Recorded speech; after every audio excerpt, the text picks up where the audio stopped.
नंदिनी को कोई भी अंदाज़ा नहीं था कि उसके आसपास आखिर में चल क्या रहा है। वो तो सुकून से अपने बेड पे सो रही थी, लेकिन रक्षा वो खिड़की के पास खड़े होकर बाहर की तरफ देख रही थी, उस आदमी की तरफ जो कि रक्षा की तरफ घूर के गुस्से में देख रहा था।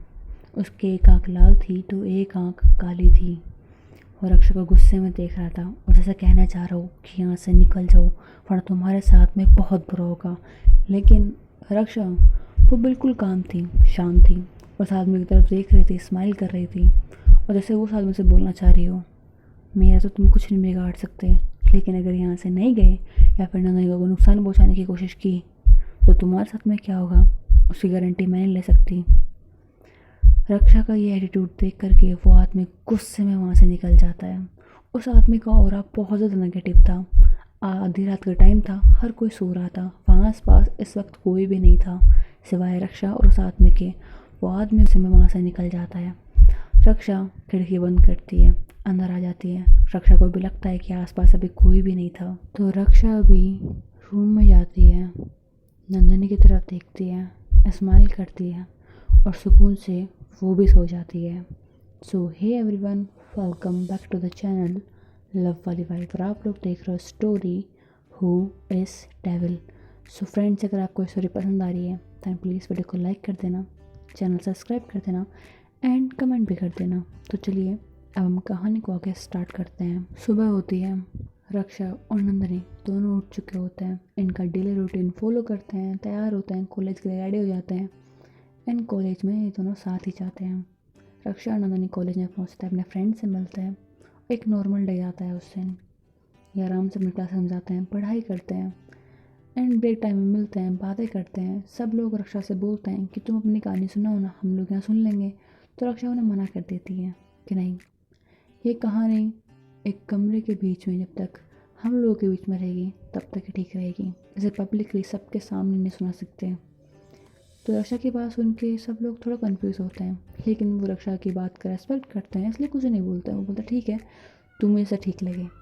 तो रक्षा उनसे बोलते ठीक है, आप लोग को जब भी टाइम मिले तब हम लोग ये कहानी साथ में सुन लेंगे। तो बोलते अभी तो नहीं सुनते हैं हम। वेल रक्षा, अभी हम तुम्हें ठीक से जानते नहीं हैं, तो सबसे पहले हमें एक दूसरे को जानना चाहिए, उसके बाद में आगे हम लोग तुम्हारी कहानियाँ भी सुनेंगे। आई नो तुम्हारे पास में एक ही कहानी तो नहीं होगी ना। तो रक्षा बोलती है ये कहानी सुनने के बाद में और कहानी सुनने का मन नहीं करेगा आपका। तो बोलता है क्यों? तो बोलते हैं क्योंकि ये कहानी कहानी की तरह नहीं है।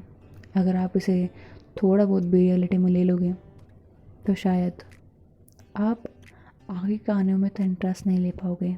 तो थोड़ा कन्फ्यूज होते हैं और बोलते हैं रक्षा तुम्हारी बातें ना बिल्कुल समझ में नहीं आ रही हैं। तो रक्षा बोलती है क्योंकि इस कहानी को सुनने के बाद में आपको सारी कहानियाँ बेकार लगेंगी। तो बोलते हैं तो इस कहानी में ऐसा खास है क्या? तो रक्षा बोलती है ऐसा कुछ खास है नहीं, बट ये समझ लो कि ये एक गांव की हिस्ट्री है, रियलिटी बेस्ड। तो बोलते हैं सच में ये रियलिटी बेस्ड कहानी है?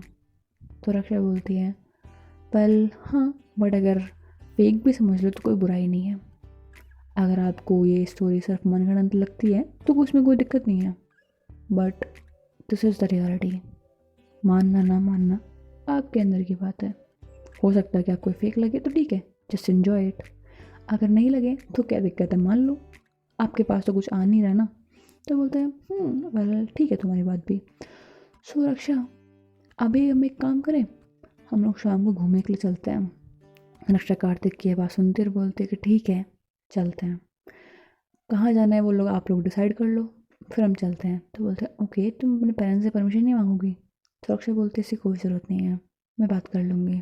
तो बोलते हैं ठीक है, जैसा तुम्हें ठीक लगे। रक्षा वहाँ से चली जाती है, वो बीच में ही चली जाती है, अभी ब्रेक टाइम ख़त्म नहीं हुआ था। लेकिन सब लोग सोचते हैं गई होगी कहीं पे, इसका मन होगा। लेकिन रक्षा क्लास में नहीं, टेरेस पे जाती है। वो टेरेस पे जाके अकेले खड़ी होती है। पर रक्षा के टेरेस पे अकेले रहने के लिए गई थी? नहीं, रक्षा टेरेस पे खड़ी होती है, कॉलेज के बाहर वो एक आदमी को खड़ा हुआ देखती है।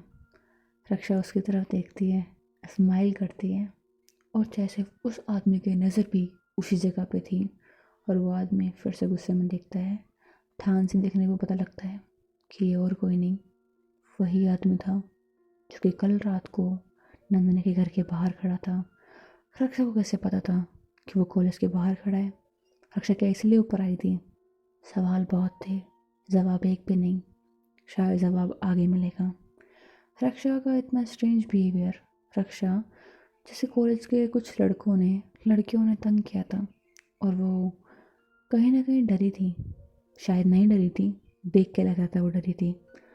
रक्षा को समझना बहुत मुश्किल था, बहुत ज़्यादा, क्योंकि वो कब डर रही है कब नहीं डर रही है कुछ समझ में नहीं आता था। उसके इमोशंस जैसे दिखते नहीं थे, बनावटी थे। वो अपने इमोशन को जैसा दिखना चाहती थी वैसा सबको दिखता था।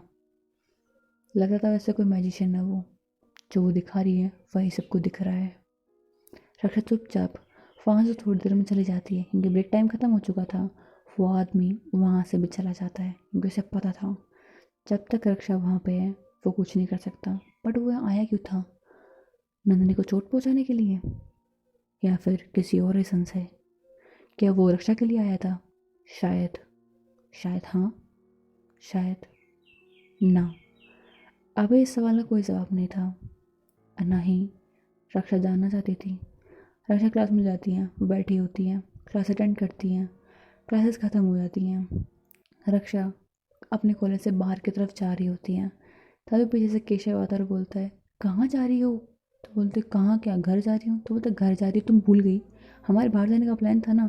तब नंदनी पीछे से आती और बोलती है, ये ना 1 नंबर की भुलक्कड़ है, चलो यार चलते हैं। तो बोलते हैं ओके ठीक है। तो जाना कहाँ पे है? तो बोलते हैं उसकी तुम फिक्र मत करो, पहले एक हिस्टोरिकल प्लेस है और बहुत ही प्यारी है, बहुत ज़्यादा सुंदर है। सो हम लोग सोच रहे हैं कि आज वहीं घूमने चले। तो रक्षा बोलती है ठीक है चलते हैं। रक्षा खुश थी, वो थोड़े बहुत फ्रेंड बना चुकी थी। आज तक उसकी लाइफ में कोई फ्रेंड्स नहीं थे, लेकिन अभी थे, तो वो हैप्पी थी। वो उन सभी के साथ में जा रही होती है, वो सब लोग कार में बैठे होते हैं। नंदिनी कार ड्राइव कर रही होती है, रक्षा उसके साथ वाले सीटें बैठी होती है। पीछे उसके फ्रेंड्स बैठे होते हैं, काव्या, कार्तिक और माधव, ये सब पीछे बैठे होते हैं। ये सब लोग बातें कर रहे होते हैं, मस्ती कर रहे होते हैं, रेडियो पे गाने चला के रखते हैं। रक्षा चुपचाप बैठी होती है, सबको सुन रही होती है, स्माइल कर रही होती है। नंदिनी उसके पास में बैठी होती है। नंदिनी रक्षा को बीच बीच में देख रही थी, वो रक्षा की आंखों को देख रही थी। उसकी वो आंखें जिनमें खुशी थी, वो उसे देख करके बहुत ज़्यादा खुश थी। थोड़ी देर बाद में ये लोग उस जगह पे पहुंच जाते हैं। वहाँ जाने के बाद में जब उस जगह के बाहर वो खड़े होते हैं, वो जगह सच में बहुत प्यारी थी, बहुत ज़्यादा। इस वक्त वहाँ पे ज़्यादा कुछ लोग नहीं थे बट इतने नहीं थे। रक्षा बाहर उतरती है, उसके फ्रेंड्स बाहर आते हैं, नंदिनी भी रक्षा की तरफ देख रही होती है। रक्षा उस जगह को देख करके बहुत ज़्यादा हैप्पी थी, उसे वो जगह कुछ ज़्यादा पसंद आ गई थी। उस जगह वो बहुत अच्छी लगती है। वो फ़ोन निकालती है और उस जगह के पिक ले लेती है। तो नंदिनी बोलती है, इस जगह के पिक ले रही हो, मैं तुम्हारे भी लूँ? तो रक्षा बोलती है, नहीं इसकी कोई ज़रूरत नहीं है, मुझे जगह अच्छी लगी तो मैंने पिक ले ली। तो बोलती है ओके बट साथ में तो ले लेनी चाहिए ना, चलो सर खड़े हुए यहाँ पे, मैं लेती हूँ तुम्हारी पिक। तो रक्षा बोलते हैं नहीं ज़रूरत है इसकी। तो केशव बोलता है, हाँ यार क्यों ज़रूरत होगी इसको, हर वक्त तो ये मास्क लगा के रखती है, मास्क उतारोगे इसका शक्ल दिखेगी तब तो कोई मतलब होगा। तो रक्षा अपना सर नीचे कर लेती है, कुछ भी नहीं बोलती है। तो नंदिनी बोलती है, केशव। तो केशव बोलता, अरे बाबा मजाक कर रहा हूँ, क्यों सीरियस ले रही हो इतना? तो बोलती है रक्षा कुछ नहीं बोलती है, वो पीछे मुड़ जाती है और नंदिनी से डांटती है, बोलते पागल है क्या, होगा कुछ रीज़न उसका, तो उसे क्यों बोल रहा है? तो बोलते यार अब फ्रेंड बने, इतना भी फ्रेंक नहीं हो सकता। तो बोलते तू ना पूरा पागल है। तो बोलते अच्छा ठीक है ना, एक बार मैं उसे पूछ लेता हूँ ना दिक्कत क्या है। तो बोलते तू पागल है। वो मास्क की बात सुन के तो नाराज़ हो गई, और तू बोल रहा है उसे, तू ये पूछेगा कि दिक्कत क्या है, होगा ना कुछ, थोड़ा छोड़ दे अभी, अभी फ्रेंड बनी है, इतना फ्रेंक नहीं भी हमारे साथ में, थोड़ा टाइम लगेगा और बाद में पता लग जाएगा ना तुझे तेल किस चीज़ की है। तो बोलते यार क्यूरियोसिटी हो रही है, मुझे जानने की इच्छा हो रही है कि आखिर में उस मास्क के पीछे चेहरा कैसा है। तो नंदिनी से घूर के देखते हुए बोलती है, तुझे कुछ ज़्यादा इंटरेस्ट नहीं आ रहा? तो केशव भी तरफ घूर के देखता हुए बोलता है, तुझे कुछ ज़्यादा जेलसी नहीं हो रही है? इतनी जेलस क्यों हो रही है तू? तुम तो जेलस कहाँ हो रही हूँ? तो बोलता नहीं तुझे पता लग रहा है, मुझे देख करके पता लग रहा है कि तू कितना प्रोटेक्टिव है उसके लिए। ठीक है ना, सब ठीक है, क्या दिक्कत हो गई, बस पूछा तो था, लेकिन तू देख इतना बड़ा बवाल क्रिएट कर दिया। तो बोलते तू ना फालतू की बातें करता है। तो माधव बोलता है, वेल भाई तेरी बात में दम तो है। काव्या भी बोलती है, सही बोल रहा है, दम तो है। तो नंदिनी उन तीनों की तरफ खोल के देखती और बोलती है, तुम तीनों को ना दम में यहीं निकाल दूंगी, चलो अब। ऐसा बोल के वो उन तीनों को ले जाती है। रक्षा आगे आगे जा रही होती है। अब वो बिल्कुल भी साइड नहीं होती है, वो अच्छे से उस जगह को देख रही थी। नंदिनी उसके पास में आती है और देखती और बोलती है, क्या हुआ, कैसी लगी जगह? तो बोलती है, बहुत प्यारी है, बहुत ज़्यादा। सबसे ज़्यादा इस जगह का ये क्या झूमर है ना, ये बहुत प्यारा है। और इतना बड़ा झूमर मैंने आज तक नहीं देखा। लाइटिंग सब कुछ बहुत अच्छी है। इट्स फील लाइक कोई मूवी में कोई महल यूज़ करता है ना, बिल्कुल वैसा। It's beautiful, I love this place. वो ऐसे बोल के उस जगह को देख रही होती है, लेकिन नंदिनी सिर्फ रक्षा को देख रही होती है। नंदिनी रक्षा का हाथ पकड़ती है और बोलती है, ठीक है, तो फिर चलो और जगह दिखा दी तुम्हें। रक्षा ऐसे बोल के नंदिनी का हाथ पकड़ के उसे पूरी जगह दिखा रही होती है। उसके फ्रेंड्स ऐसी तस्वीरें देख रहे थे, उन्हें पता भी नहीं लगता कि रक्षा और नंदिनी कब उनकी नज़रों से दूर निकल गए हैं। वो लोग पूरी जगह घूम रहे थे। फाइनली एक जगह पे आते हैं जो कि ऊपर टेरेस के पास में होती है। वो एक कॉरिडोर सा बना हुआ होता है और वहाँ से नीचे देखते हैं तो वो जगह बहुत ही ऊपर थी। वहाँ पर ठंडी ठंडी हवाएं चल रही थी। रक्षा के बाल हवा में उड़ रहे थे, नंदिनी के बाल हवा में उड़ रहे थे। दोनों के फेस पे एक प्यारी सी स्माइल थी। दोनों एक दूसरे का हाथ पकड़े हुए थे। बहुत ही प्यारा मोमेंट था। रक्षा नंदिनी की तरफ देखती है तो नंदिनी भी रक्षा की तरफ देखने लगती है। दोनों एक दूसरे की तरफ देख रहे होते हैं। धीरे धीरे एक दूसरे की आंखों में खो जाते हैं। इन दोनों को पता भी नहीं लगता कि ये कितनी देर से एक दूसरे को देखे जा रहे हैं, देखे जा रहे हैं। ये भूल गए कि यहाँ ये इस महल को देखने के लिए आए थे, हिस्टोरिकल प्लेस को देखने के लिए आए थे, ना कि एक दूसरे को। बट एक बहुत प्यारा सा मोमेंट था इन दोनों के लिए। हाथों में हाथ थे, आंखों में आंखें थी, मौसम बहुत प्यारा था। और बस ऐसे ही इन दोनों के हाथ की पकड़ धीरे धीरे टाइट हो जाती है। इन दोनों को अंदाज़ा भी नहीं होता कि इन दोनों ने एक दूसरे का हाथ इतना टाइट पकड़ रखा है।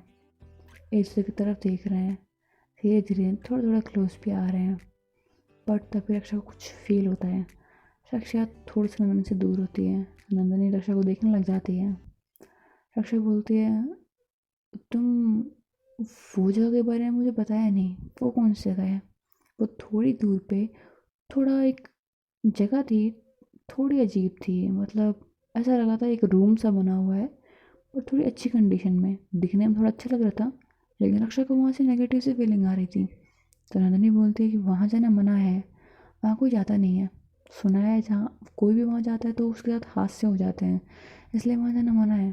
तो रक्षा बोलती है, ओके, ठीक है, दिखने में तो जगह ठीक ही लग रही है, इतनी ज़्यादा क्या प्रॉब्लम है? तो बोलता है, नहीं तुम्हें नहीं पता, अगर तुम यहाँ से नीचे भी जाओगे ना, देखो वो जगह रही, यहाँ से नीचे आ सकते हैं, लेकिन तुम अगर गई तो तुम्हें एक अजीब सी फीलिंग है कि लाइक मैंने ट्राई किया था जब मैं छोटी थी, मैं थोड़ी दूर पे गई थी और सच में यार बहुत ही नेगेटिव हो रहा था यहाँ का, बहुत ज़्यादा।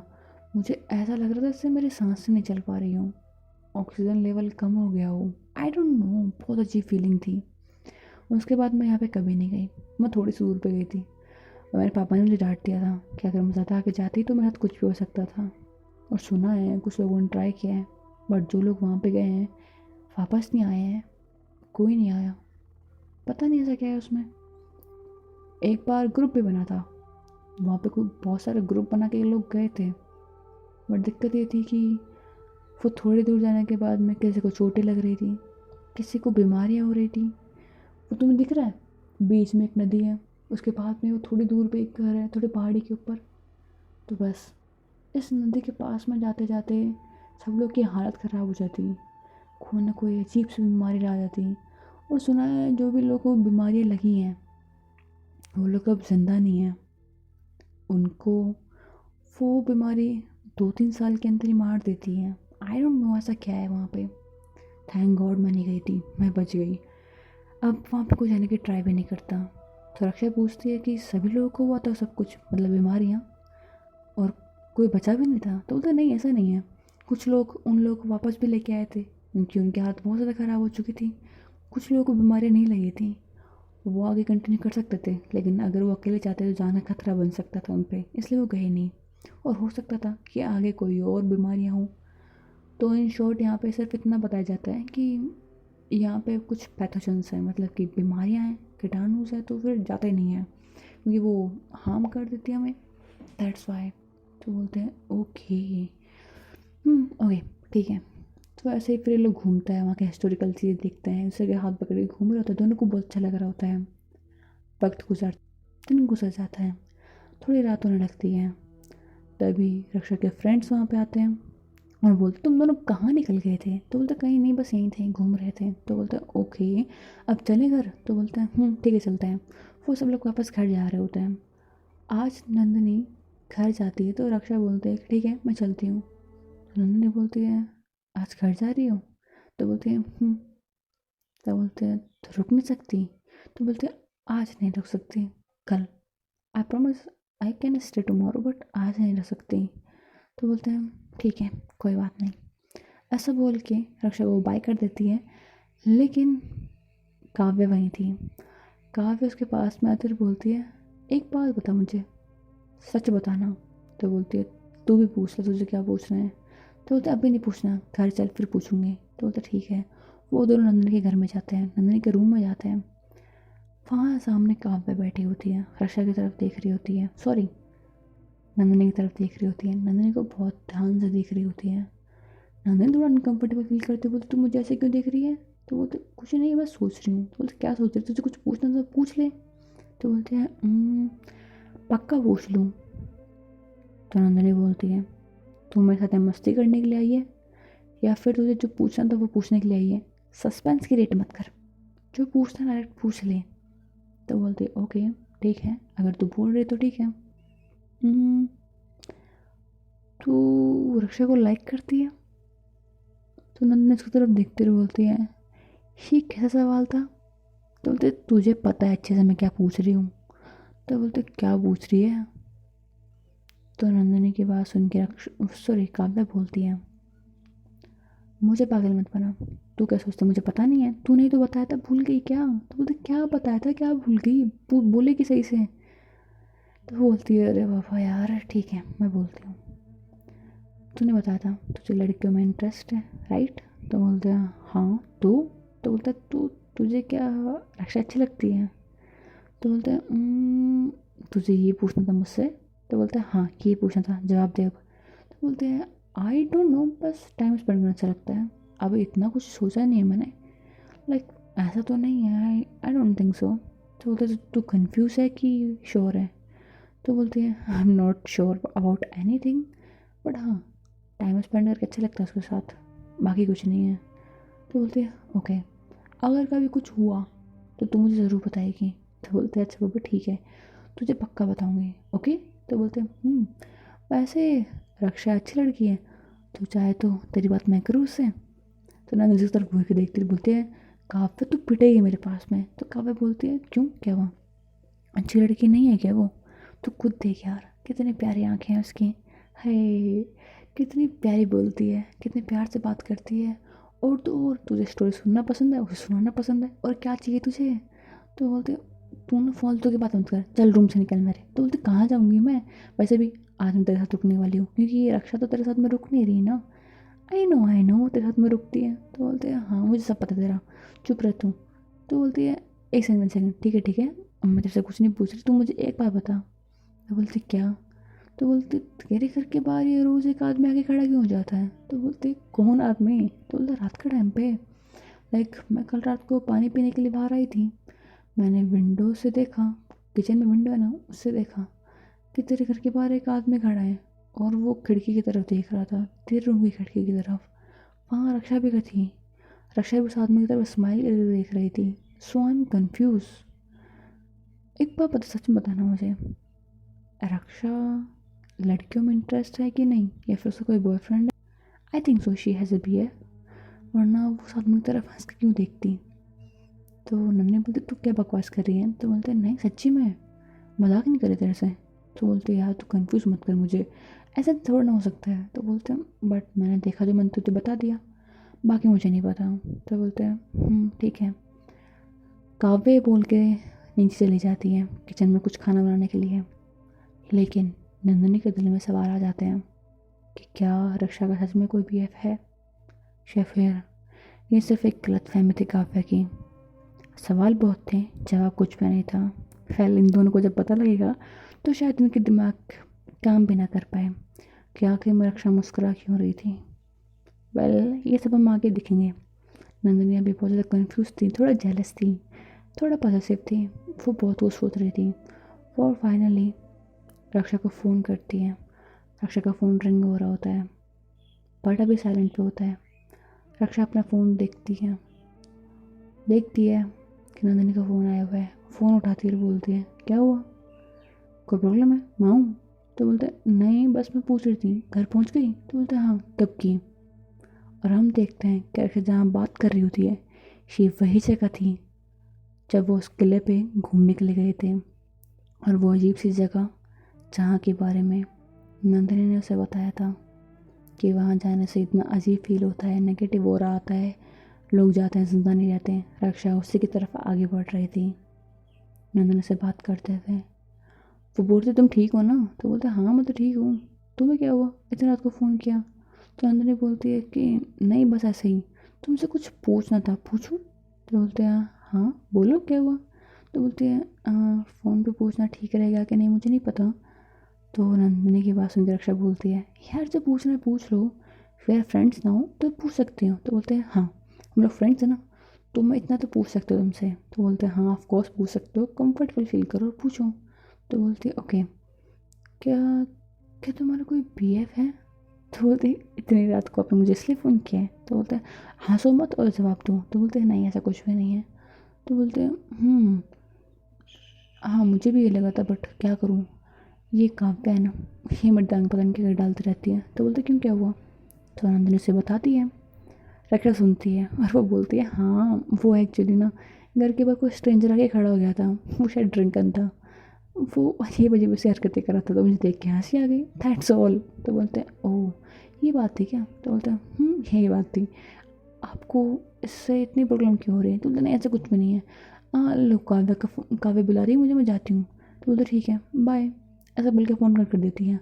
रक्षा उस जगह की तरफ आगे बढ़ रही थी। रक्षा को वहाँ पे बहुत अजीब सी फीलिंग आ रही थी, लेकिन रक्षा फिर भी आगे बढ़ रही थी। वो उस नदी के किनारे तक पहुँच जाती हैं जहाँ पे कहा जाता है कि लोगों को बीमारियाँ लग जाती हैं और बहुत जल्दी बीमार होने लग जाता है। रक्षा उस नदी के पानी में अपना हाथ डालती है और बोलती है, ये मेरा कुछ नहीं बिगाड़ सकता, कुछ भी नहीं। रक्षा से बोल के पानी के अंदर हाथ डालती है। वो सिर्फ उस नदी तक जाती है।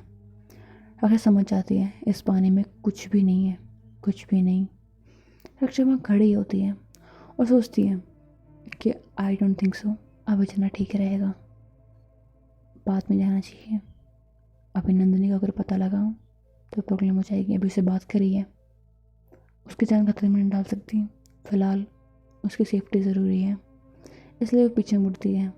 पीछे वही आदमी खड़ा होता है जिसकी आंखें अभी नॉर्मल थी, बिल्कुल नॉर्मल, एक ह्यूमन की तरह। वो अपना मास्क हटाता है और रक्षा की तरफ आगे बढ़ रहा होता है। रक्षा के ठीक सामने आके खड़ा हो जाता है और कहता है, तुम नंदिनी से दूर रहो, बहुत दूर। तो रक्षा बोलती है, सेम टू यू, उसे तुम दूर रहो वरना तुम्हारी हालत क्या हो जाएगी, इसके जिम्मेदार मैं नहीं होंगी। ये दोनों एक कोल्ड वॉर होती है इन दोनों के बीच में, सिर्फ बातों से बातें हो रही होती हैं। उस आदमी ने रक्षा की तरफ हाथ भी नहीं बढ़ाया होता है, ना मारने के लिए ना कुछ भी। उसने अपनी आंखों का कलर भी चेंज नहीं किया होता है, ना वो गुस्सा कर रहा होता है। ऐसा लग रहा था जैसे एक दूसरे को जानते हैं, कैसे पता नहीं। रक्षा बहुत स्ट्रेंजली काम थी और वो आदमी भी बहुत काम था। और वो कहता है, मुझे कहा गया ये करने के लिए, इसलिए मैं सब कुछ कर रहा हूँ। रक्षा बोलती है, मैं किसी की पालतू नहीं हूँ जो हर किसी की बात मानती हूँ, मैं खुद की मर्ज़ी से ही कर रही हूँ, नंदनी की तरफ देखना भी मत। तो वो आदमी बोलता है, तुम्हें उसमें इतना इंटरेस्ट क्यों है, क्यों, तुम जानती हो क्या हो सकता तुम्हारे साथ में? रक्षा बोलती है, फिक्र नहीं है मुझे, कुछ भी हो जाए मैं नंदनी को तुम्हें हार्म नहीं करने दूंगी। तो बोले, तुम्हें इतना क्या है उससे? तब बोलती है, तुम नहीं समझोगे, जिसके पास दिल नहीं है वो दिल की बातें कैसे समझेगा? तो बोलते, ओह लगा ही था, पहले भी भविष्यवाणी हो चुकी थी, ये तुम ऐसा कुछ करोगी, लेकिन पता नहीं था कि ये सब कुछ इतने जल्दी हो जाएगा। तो रक्षा बोलती है पता लग गया ना अब, तो जाओ यहाँ से, और तुम जानते हो कि तुम्हारा मैं क्या हाल कर सकती हूँ। तुम्हारे लिए अच्छा यही होगा कि तुम यहाँ से निकल जाओ अभी। तो बोलता है ओके ओके, काम डाउन, काम योरसेल्फ यार, इतना गुस्सा क्यों, तुम तो मुझे अच्छे से जानती हो। आई नो मैं तुमसे स्ट्रॉन्ग नहीं हूँ, तुम्हारा मैं कुछ भी नहीं कर सकता। आई नो तुम नरसिम्हा भगवान के सबसे बड़े भक्त हो। तो बोलती है हाँ जानते हो तो फिर यहाँ से निकल जाओ, क्योंकि अगर भगवान ने मुझे कुछ कह दिया करने को तुम्हारे साथ में तो फिर मैं क्या करूँगी, समझो तुम्हारी जान खतरे में है यहाँ पे, निकल जाओ यहाँ से। तो बोलते तुम्हें क्या कर रही हो, इस जगह पे क्यों आई हो। तो रक्षा बोलती है कुछ काम था तुमसे, मतलब। वो लोग ऐसे बातें करते हैं नॉर्मल पीपल, जिनके बीच में झगड़ा होता है वो बातें कर रहे होते हैं, इनके कुछ समझ में नहीं आ रहा था। रक्षा बोलती है फिलहाल मुझे यहाँ से जाना है। ऐसा बोल के रक्षा आगे की तरफ बढ़ने लगती है। उस आदमी से थोड़ी दूर पे आ चुकी थी। वो आदमी अब भी उस छोटे से कमरे की तरफ देखते हुए बोलता है तुम नंदिनी को नहीं बचा पाओगी। रक्षा बोलती है चोट पहुँचाने की कोशिश तो करो, हर किसी की जान ले लूँगी, दुनिया जला दूँगी, अगर उसे कुछ भी हुआ तो मैं तुम सबको ख़त्म कर दूँगी। तो वो आदमी हंसता है और बोलता है तुम हमें ख़त्म करोगे, हमें? हो ही नहीं सकता, बिल्कुल नहीं हो सकता, तुमसे तो बिल्कुल नहीं हो सकता, तुम हमारा कुछ नहीं बिगाड़ सकती, भूलो मत तुम कितनी कमज़ोर हो, कितनी ज़्यादा, पता है ना तुम्हें। तो रक्षा बोलती है मुझे अपनी फ़िक्र है भी नहीं, उसे कुछ हुआ तो मैं खुद को ख़त्म करके दुनिया को ख़त्म कर दूँगी, पता है ना तुम्हें। वो भी सेम डायलॉग मारती है, दोनों के साथ थोड़ी बहुत कोल्ड वॉर चलती है। रक्षा फिर वहाँ से निकल जाती है और बोलते हैं मुझे तुमसे बहस नहीं करनी है, समझ में आया, उससे दूर रहो, अगली बार वरना छोड़ूंगे नहीं। ऐसा बोल के रक्षा वहाँ से निकल जाती है।